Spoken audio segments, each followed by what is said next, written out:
Success. I was able to remove the auger and took about, I'd say, a good hour and a half of grinding on the axle here.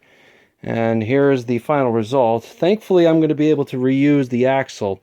As you can see, this is the side that had the big pulley on it. You can see where it was all pitted and everything. I started to grind on the edge here just so I can slip it over the pulley over the edge here.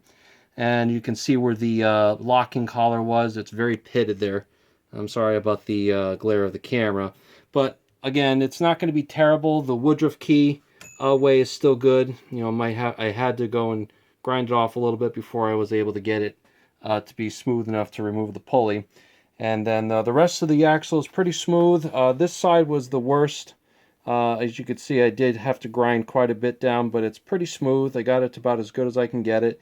Again, the keyway for the Woodruff key is still in good shape, and it's not not running out or anything like that. Cleaned up the I guess the shear pin bracket. The shear pin goes here, so I cleaned that up, and you can see where the two locking collars here. Again, very rusted. You know, I cleaned them up a little bit just for showing it. But yeah, if I didn't take this thing off, I would have had to replace it at some point. The bearings were iffy as well. You could see that they were really corroded.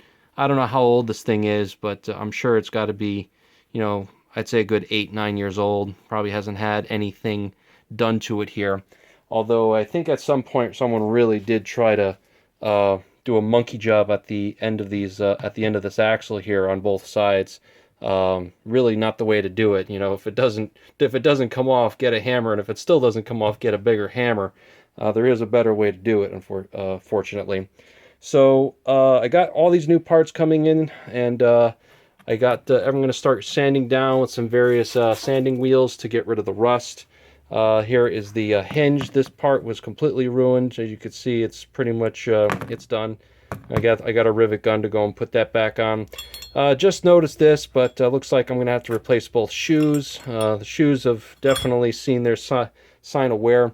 Oddly enough, the other shoe is in almost as bad a shape, but I could see that the shoes were not adjusted properly. It seems that it was leaning to one side more so than the other. But yeah, so I'm going to do some cleanup here, and the next time you see this, it'll be all nice and shiny, prepped for paint, and I will be able to also show you after I bang this thing out. Now I can have a good idea of where I need to go and re-weld.